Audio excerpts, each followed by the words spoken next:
Le métier souffrait pas d'une méconnaissance, mais d'un complexe.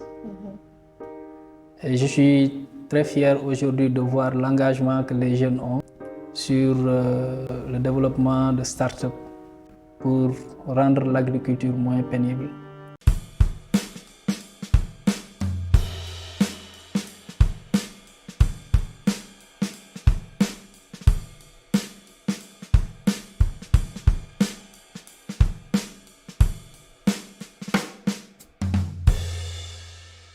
Bonjour tout le monde, bienvenue dans ce nouveau numéro Parcours de l'agronome qui, comme vous le savez, est l'émission qui va à la rencontre des chemins parcourus par d'anciens étudiants de l'ENSA qui aujourd'hui sont devenus des cadres dans le développement agricole de notre pays.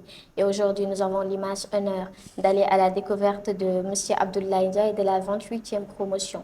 Il va nous embarquer dans son parcours fait de défis, de passion, mais surtout d'engagement pour la cause agricole.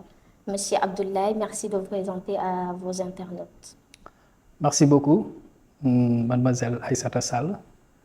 Je m'appelle Abdoulaye Ndiaye, comme vous l'avez dit. Donc, je tiens d'abord à vous remercier de l'honneur que vous me faites pour venir à la rencontre de ma modeste personne. Mais également, je trouve que c'est une rencontre qui est faite à l'honneur de toute la 28e promo auquel j'appartiens. Donc, je vous remercie pour ça. Donc, je suis Abdoulaye Ndiaye de la 28e promo. Je suis spécialiste ou spécialisé en économie et sociologie rurale. Voilà. Super. Alors, Monsieur Abdoulaye, est-ce que vous pouvez nous parler un peu de votre cursus scolaire depuis le primaire jusqu'à l'intégration à l'École nationale supérieure d'agriculture? Ok, bon, merci. Bon, je pense que mon cursus scolaire, c'est un cursus qui est fait à l'image des élèves qui ont des parents dans la fonction publique. Donc, tout d'abord, j'ai démarré mes premiers pas à Kermatar Gueye, qui est un village près de Pout. Donc, quand j'ai obtenu mon entrée en sixième, je suis parti à Pout. Ensuite, où j'ai fait une année, la sixième. Ensuite, je suis parti à Dakar, au CEM David Diop, où j'ai eu mon BFM à Saldia. Donc, et je suis revenu à Thiès. Donc, et là également, je tiens à dire que ce qui m'a particulièrement marqué, en tout cas lors de ce cursus, c'est qu'au niveau du CEM David Diop, donc, durant tous les 4 ans que j'ai fait là-bas, les 3 ans que j'ai fait là-bas, autant pour moi, nous n'avons pas fait PC. Et quand j'ai obtenu mon BFM, je suis venu à Thiès. Donc, comme je faisais partie donc des meilleurs du centre, à Thiès, on nous avait classés dans une classe où on avait rassemblé les meilleurs au niveau du lycée Ahmadou Ndak Seck de Thiès. Je n'avais pas fait PC, mais je m'étais lancé comme défi d'intégrer la première S1. Et j'avais réussi à l'intégrer où j'ai évolué jusqu'à me retrouver finalement à l'ENSA en 2009.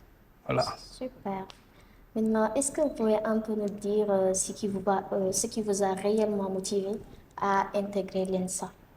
Bon, la motivation, je dois dire que comme tout jeune élève, toutes mes motivations à l'époque étaient centrées à d'abord l'obtention de mon baccalauréat, mais aussi à partir à l'étranger.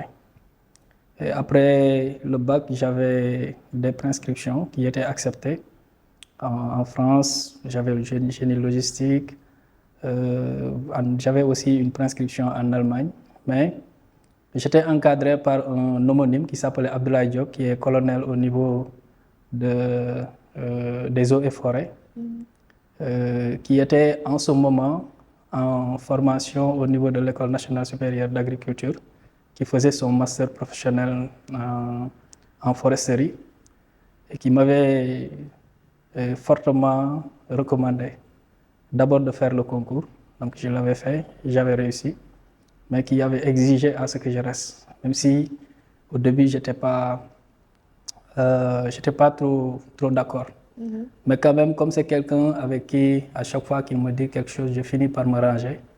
Je m'étais rangé. Chose faite, il m'a une fois invité à l'école durant les vacances. Quand je suis parti, il m'a présenté des étudiants tels que Madouba, qui était en première année, Medoune Diagne qui habite à Pout, tout près de mon village. Donc des gens avec qui j'ai parlé et j'ai sympathisé et qui m'ont vraiment maintenant donné l'amour de venir m'installer et démarrer la formation à l'ENSA. Donc c'est comme ça que c'est venu, bon, tout naturellement, quoi. Bon. Donc je dois dire que bon, mon intégration à l'ENSA, c'est tout à l'honneur de mon homonyme, Abdoulaye Diop, à qui je ne cesse de rendre hommage, en tout cas tout au long de ma carrière professionnelle. Ok.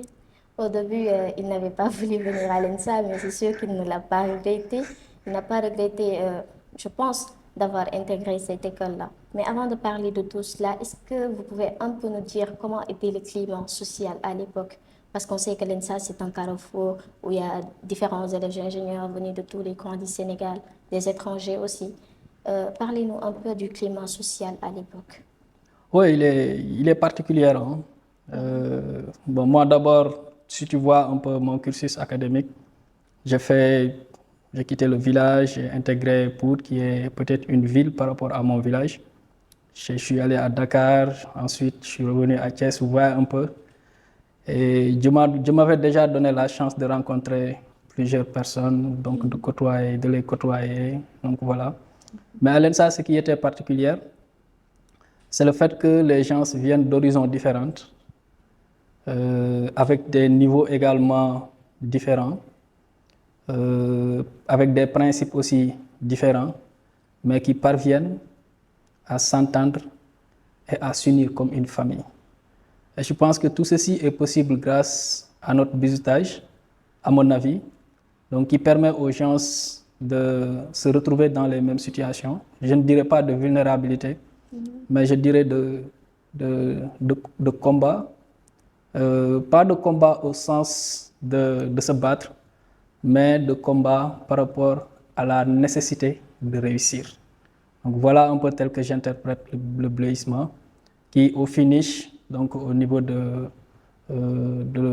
bois sacré, où les gens te donnent un serment, donc, et qui réveille quelque chose en toi si tu es vraiment, voilà, si tout a réussi, quoi. Donc voilà un peu. Donc, et ça aussi, ça se déteint aussi sur le climat social parce que j'ai vu beaucoup de solidarité déjà en première année. J'ai vraiment vécu et constaté au sein de la promo donc beaucoup d'amour, beaucoup en tout cas de générosité et beaucoup aussi d'accompagnement de la part de tous les promotionnaires, les uns vis-à-vis des autres, etc. Et j'ai vu comment les gens prenaient soin des autres, les uns par rapport aux autres, déjà au sein de la promo. Et parfois aussi comment les autres promos veillaient également sur nous. Donc ça, c'est quelque chose qui m'a marqué. Pourquoi ça m'a marqué? Parce que quand je faisais la 4e et la 3e à Dakar, j'allais à l'université fréquenter mon grand frère qui était en médecine. Et je voyais là-bas le ghetto, comment les gens vivaient. Je voyais que c'était du seul, il était seul, quoi. Et lui-même, il me conseillait, bah, je ne te conseille pas de venir à l'université, il faut tout faire pour soit faire un concours ou aller étudier ailleurs, mais pas à l'université parce que ce n'est pas facile. Donc du coup, quand je projetais la situation à laquelle je le retrouvais à l'université et la situation que nous vivions à l'ENSA, je disais que c'était atypique. Et parfois également, j'allais à la rencontre de mes promotionnaires au niveau de l'EPT parfois. Je voyais aussi là-bas le climat, comment ça se faisait, mais je sais qu'il y avait une différence. Donc je dois dire que le climat social au niveau de l'ENSA est atypique, ou était atypique. Et je sais que c'est quelque chose qui va nous marquer, en tout cas qui m'a marqué durant toute ma carrière. Bon, je dirais que le climat social est toujours, je dirais, peut-être le même à l'ENSA. Il y a toujours cette cohésion entre les différentes promos. Et voilà, quoi, c'est toujours une famille. Et sur le côté pédagogique, comment vous avez apprécié votre séjour? Oui, bon, la première année quand même, sur le côté pédagogique, était très mouvementée. plein de défis. Je pense qu'avec la promo, nous avons pu surmonter. Je disais qu'il y avait plein de défis parce qu'en fait, en première année, on avait défié un professeur. C'était un professeur de maths, donc il voulait nous exiger l'achat de ces modules, de ces livres. Et comme j'avais l'honneur d'être promu, d'être désigné par mes pairs, d'être le responsable de la classe, je lui avais demandé tout naturellement de nous produire un formulaire et on va aller à l'administration pour qu'il imprime pour l'ensemble de la promo parce que l'administration aussi a un rôle à faire. Et voilà quoi, il ne l'avait pas bien pris. Donc voilà, donc nous aussi, il y avait cette solidarité de la promo qui faisait que on n'avait pas du tout acheté. Donc ça nous a valu quand même, il a été pas tendre avec nous. Mais ça ne nous a pas empêché de relever le défi et de passer en classe supérieure sans problème. Donc ça, c'est peut-être quelque chose qui nous a marqué. Mais l'autre chose également qui m'a particulièrement marqué, c'est la proximité qu'on avait avec les enseignants. Le fait de vraiment poser le débat avec eux, d'échanger, vous voyez un peu, et de mener des réflexions parfois qui vont au-delà de ce que les gens ont préparé. Et ça, vraiment, ça nous avait déjà plongé dans le monde professionnel. Ça nous avait plongé vraiment à mener des débats d'experts déjà. Et je me rappelle également que si on a un prof qui ne faisait pas le poids, facilement cela se sentait quoi. Parce que les gens préparaient sérieusement les cours et venaient en classe pour vraiment faire ressortir le mieux d'eux, vraiment. Donc c'est quelque chose qui nous a vraiment marqué. Dans l'ensemble, il faut dire que à l'école, nous avons une excellente administration. Et ça aussi, nous leur devons de leur rendre hommage, mais aussi de leur faire honneur. Parce que je parle du directeur des études, je parle du corps aussi, du personnel administratif et technique, les PATS. Je parle de même les techniciens de surface. Parce qu'il y avait cette familiarité, et il y avait tu vois, à chaque fois que tu discutes avec quelqu'un, tu vois que cette personne-là te voit déjà réussir. Tu vois, ou bien te souhaite la réussite. Donc ça aussi, c'est particulier. Et ça, c'était une motivation. Je dois dire une motivation quotidienne. Donc à chaque fois que tu rencontres les gens, que tu discutes avec eux, tout ce que tu en retiens, c'est que les gens veulent que tu réussisses et que tu dois réussir. Donc l'autre chose aussi, tu vois qu'ils s'investissent vraiment pour que l'enseignement au sein de l'école, mais également les étudiants de façon globale, puissent être dans un cadre vraiment acceptable pour vraiment réussir leur étude. Ça aussi, nous leur devons de leur rendre hommage, mais également de les remercier pour ça, parce que tout compte fait, nous sommes ce que nous sommes aujourd'hui grâce à eux. Donc voilà quoi. Super ça alors.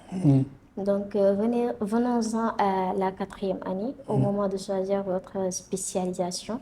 Quels ont été les éléments moteurs qui ont guidé ce choix-là? Oui, très particulièrement, je dis que mon choix a été naturel. D'abord, pour la première est que j'étais déjà un paysan. Je suis fils je suis de parents agriculteurs. Mon père est un agriculteur. Et d'ailleurs, il faut que je raconte ça aussi. Un jour, il m'a appelé pour me dire, mais Abdoulaye, tu apprends quoi? Je lui dis l'agriculture. Il me dit, non, toi, tu es né dans l'agriculture, tu as grandi dans l'agriculture. Tu n'as fait que cultiver depuis ton enfance jusqu'à aujourd'hui et tu me dis que tu apprends l'agriculture. Je lui dis, mais c'est un peu différent. Souvent on se taquine. Et chaque fois quand je pars au champ, on discute. Et il me dit, non, mon ingénieur, moi je suis ton ingénieur.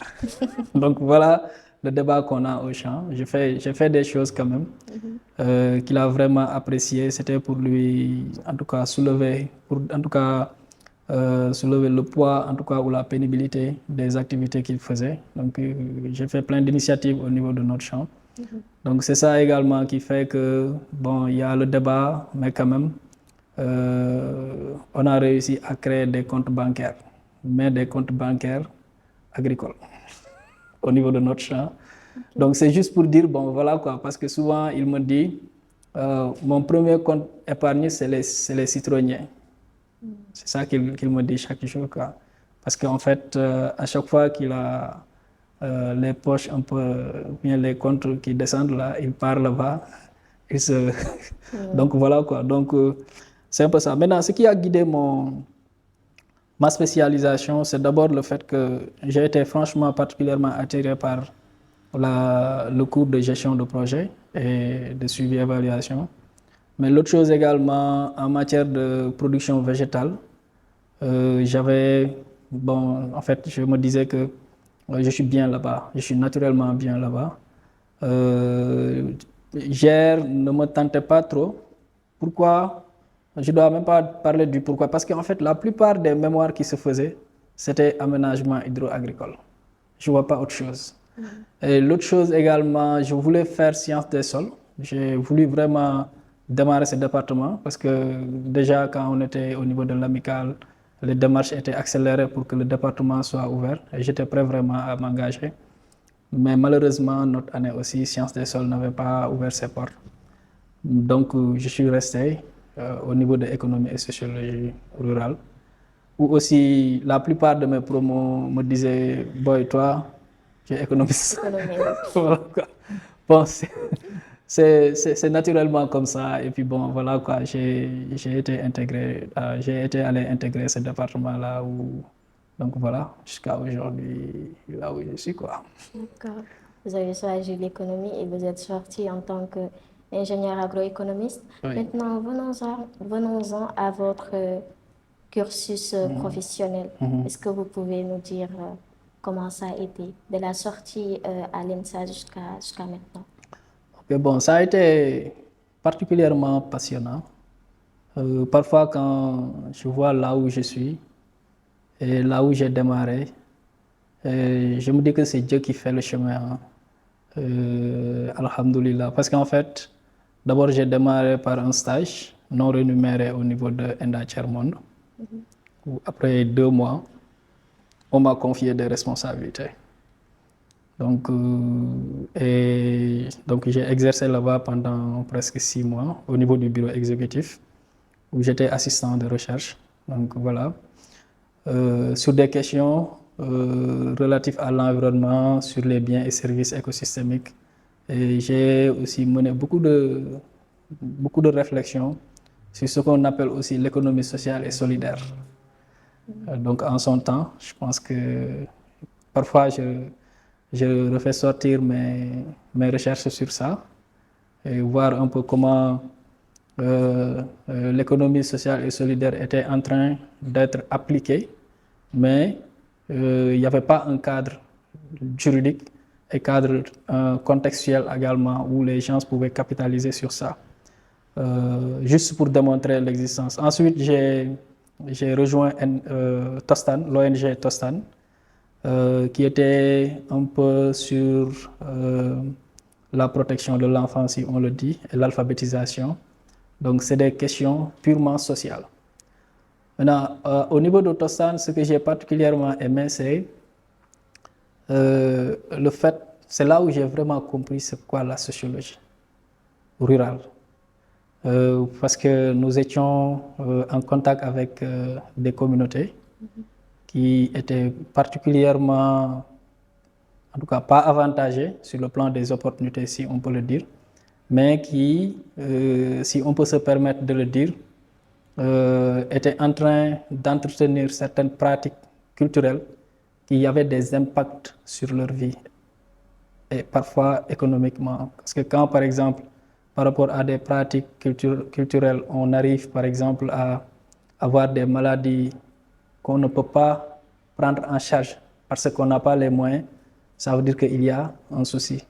Donc bon, voilà, c'est des choses qui nous ont permis aussi de voir est-ce que les problématiques que nous, on est en train d'attaquer, est-ce que nous sommes en train de les prendre en charge en respectant la vie et la culture des autres? Parce que parfois aussi, bon, au niveau des communautés, souvent, c'est quelque chose qui arrive à plusieurs projets ou quelque chose qui arrive à plusieurs ONG. Parfois, on définit des stratégies, mais souvent, on n'implique pas les communautés dans la réflexion de comment ces stratégies-là doivent être menées ou doivent être implémentées sur le terrain.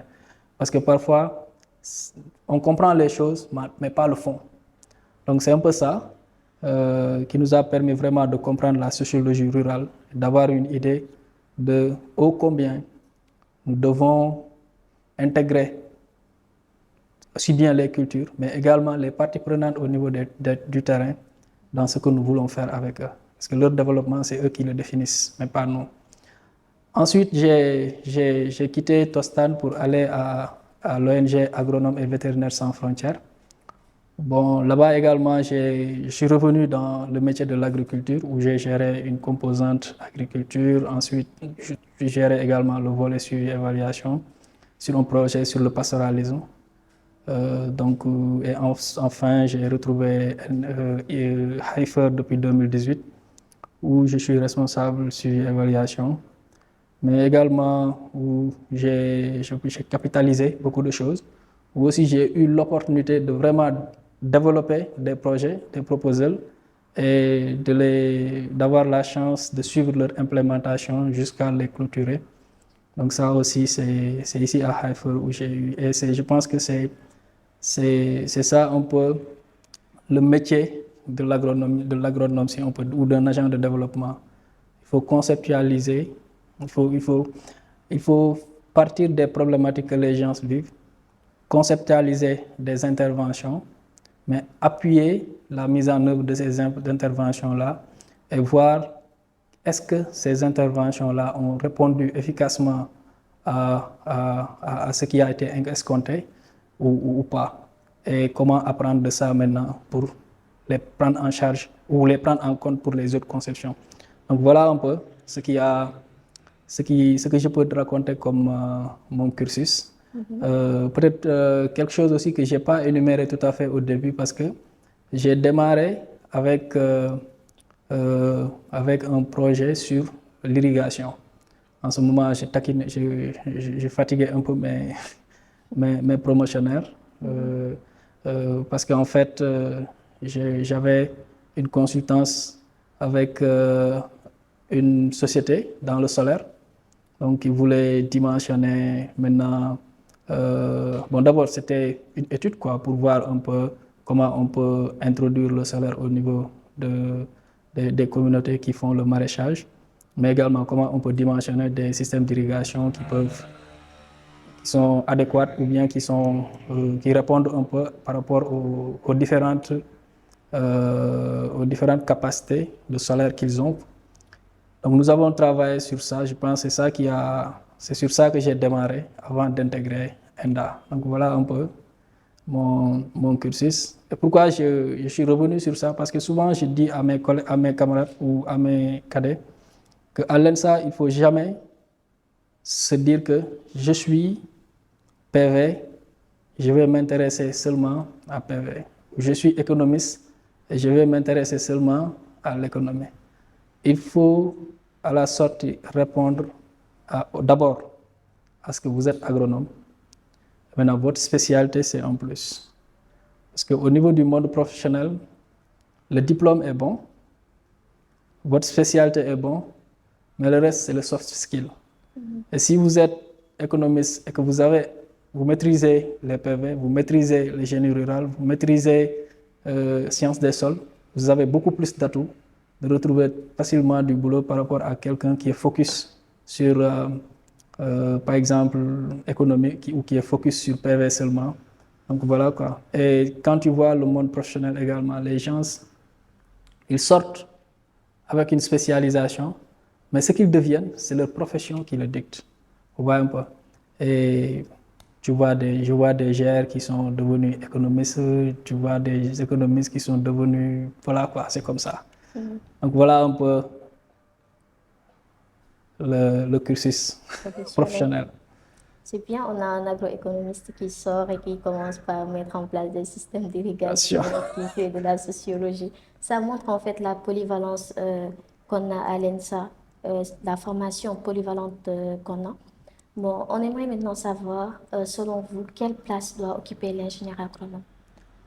Bon, aujourd'hui, l'ingénieur agronome, il est à toutes les stations du monde professionnel. Bon, je pense que ça fait 2 ans, les collègues ou les camarades ont fait une enquête pour voir où sont les anciens, qu'est-ce qu'ils... Donc voilà quoi, quelles sont les positions qu'ils ont au niveau des différentes entités. Mais aujourd'hui, ce que je peux dire, nous avons vu que les anciens géraient, par exemple, l'USAID. Beaucoup d'anciens étaient à l'USAID, étaient où on fait un passage à l'USAID. Je pense que si on sort le pourcentage, ça peut être impressionnant. Et quand je dis USAID, je fais allusion aussi à l'ensemble des ONG, parce qu'aujourd'hui, au niveau du Sénégal, s'il y a une ONG ou un ancien de l'ENSA, il n'y en a pas beaucoup. Mais également, si tu vois au niveau également du gouvernement, de l'État, pour ne pas dire le gouvernement de façon spécifique, je vois qu'à toutes les entités, vous verrez des ingénieurs, aussi bien commerce, agriculture, économie, communication. Et j'étais très surpris d'ailleurs en apprenant qu'à communication, il y avait un ancien de l'ENSA. Donc voilà quoi. Donc en fait, l'essentiel, c'est pertinent peut-être qu'on essaie de voir quelle doit être la position de l'ingénieur agronome, mais c'est de recentrer la question sur quel doit être notre rôle pour le développement du pays. Parce qu'en fait, nous avons un profil qui est un profil qu'on colle le plus avec le monde rural. Parce que si on se dit les choses, quoi, sans pour autant faire des barrières, on doit dire que les producteurs sont généralement au niveau du monde rural, où on doit les retrouver et essayer de les aider. Même si la plupart d'entre nous, ou certains d'entre nous, sont dans les bureaux, comme on dit. Mais notre défi, c'est de dire quelle doit être notre contribution, quel doit être notre rôle pour aider ces producteurs-là, partout où ils sont, à avoir une meilleure connaissance des opportunités qu'ils ont autour d'eux, mais également à les outiller pour qu'ils puissent transformer ces opportunités-là et pour qu'ils puissent optimiser en tout cas ou transformer ces opportunités-là pour changer leur vie. Je pense que c'est là où nous devons nous centrer, nous en tant qu'ingénieurs agronomes. Et je pense que nous sommes en train en tout cas de faire notre bonhomme de chemin. Et c'est avec une fierté que je vois les anciens aussi, parfois les travaux qu'ils ont réalisés sur le terrain ou les recherches qu'ils ont faites. Donc parfois c'est de la satisfaction. Même si quand on parle du développement de façon globale, les choses restent à être faites parce que les paradigmes évoluent, les problématiques également évoluent et à chaque fois il faut s'adapter et réorienter les types d'intervention. Donc voilà un peu. Notre place, c'est de sortir vraiment les producteurs de la pauvreté. Même si les producteurs ne sont pas pauvres. Ça aussi, c'est quelque chose qu'il faut qu'on se mette, nous, dans notre tête, dès la sortie. On n'aide pas les pauvres, mais on les aide à mieux, en tout cas, optimiser les opportunités qu'ils ont. C'est quelqu'un qui a 2 hectares de terre, quelqu'un qui a 100 têtes de bœuf. On ne peut pas dire que c'est un pauvre. Un peu. Donc, il faut qu'on les aide à avoir une meilleure perception des opportunités qu'ils ont et comment ils peuvent optimiser ces opportunités-là pour changer leur vie, pour améliorer leurs conditions de vie. Donc c'est là où on doit être quoi, et pas dire qu'ils sont pauvres, il faut qu'on les enrichisse. Non, c'est ça quoi. Bon, maintenant, quel conseil donneriez-vous à vos cadets ou à tous ceux qui vraiment tout ce qui évolue dans le milieu agricole? Bon, le conseil, c'est d'abord l'humilité. Ça, c'est la première chose. Parce que souvent, à l'école, les gens ont l'habitude de chanter ingénieur agronome de conception, ingénieur de conception, hiérarchie A, quelque chose comme ça. Ce qui est vraiment la réalité. Il faut qu'on soit humble. Ça ne veut pas dire que voilà quoi, il faut être humble jusqu'à voilà quoi, mais il faut en tout cas avoir cette humilité. Mais également, il faut vraiment être généreux. Ça également, c'est quelque chose que je veux partager, même si de façon globale, au niveau de Hyper, donc, les gens sont extrêmement généreux. Et l'autre chose sur laquelle je veux inviter peut-être les cadets, c'est à ne négliger aucune spécialisation. Et j'ai été ravi d'apprendre, par exemple, au niveau de l'école, maintenant, les spécialisations, il y a d'autres critères, c'est bon. Mais il faut que nous, à l'école, qu'on travaille plus à répondre au titre d'ingénieur agronome qu'à répondre, par exemple, à une spécialité. Donc, c'est ce sur quoi je veux inviter l'ensemble des camarades et leur dire également que la vie à l'ENSA, c'est leur meilleur moment de leur vie. Il faut qu'ils en profitent pour vraiment s'armer de toutes les capacités techniques, un peu de toutes les capacités, en tout cas qu'ils peuvent avoir besoin durant leur cursus professionnel. Parce que quand ils entrent dans le milieu professionnel, généralement, ils n'ont plus le temps parce que c'est la pression.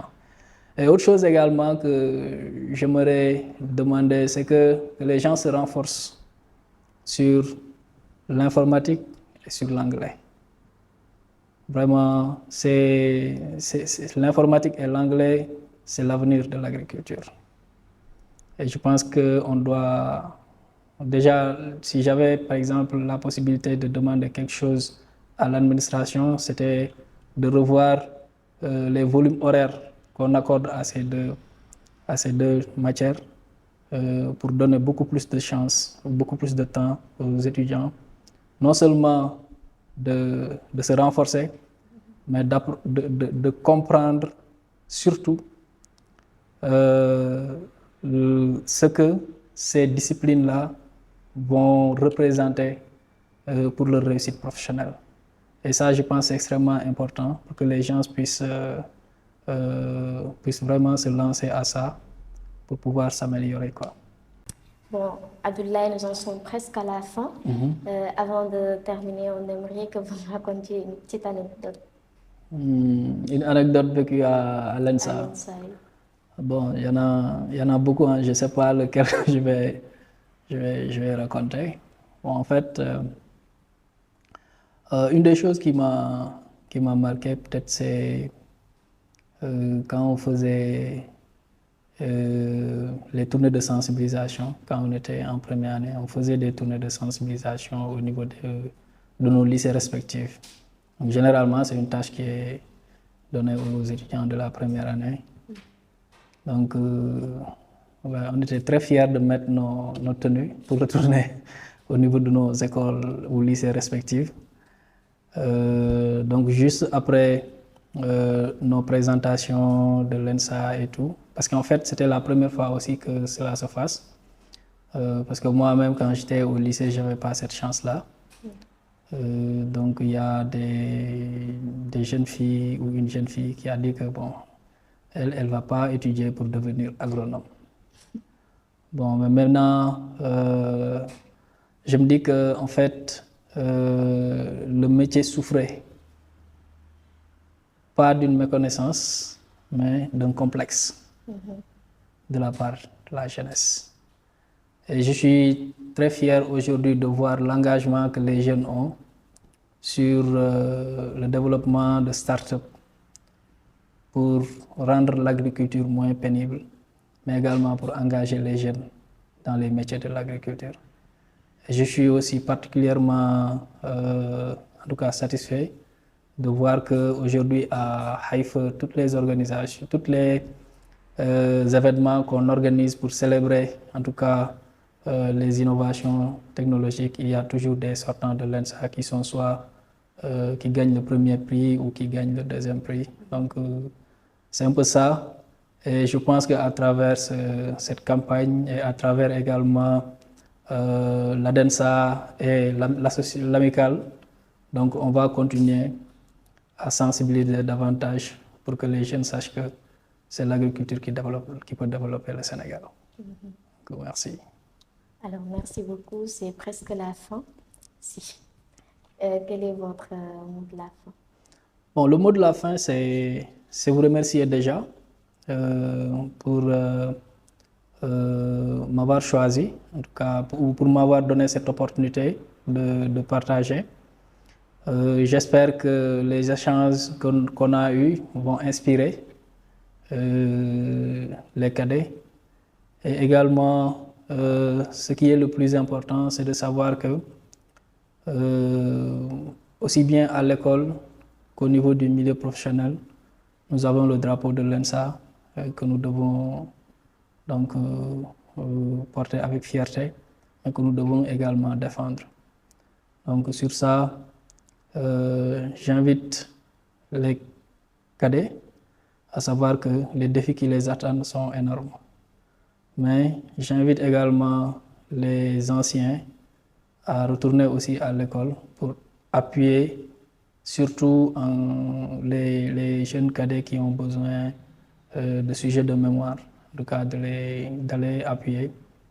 Je sais que nous sommes plus nombreux, nous les anciens, que la promo qui doit faire, par exemple, la 5e année. Donc, je pense que c'est l'invite que je fais, quoi. Que les anciens puissent retourner à l'école pour aider nos jeunes camarades à avoir des sujets de mémoire, mais également à participer à leur encadrement. Parce que parfois, la transition entre le milieu estudiantine et le milieu professionnel, parfois, si vous êtes coaché, ça peut être plus facile. Donc, voilà un peu le mot de la fin. Alors, merci, M. Abdoulaye. Merci. Merci pour la clarté des réponses et merci pour vraiment ce parcours inspirant que vous avez bien voulu nous raconter. Et merci tout le monde. On se retrouve très bientôt pour un nouveau numéro.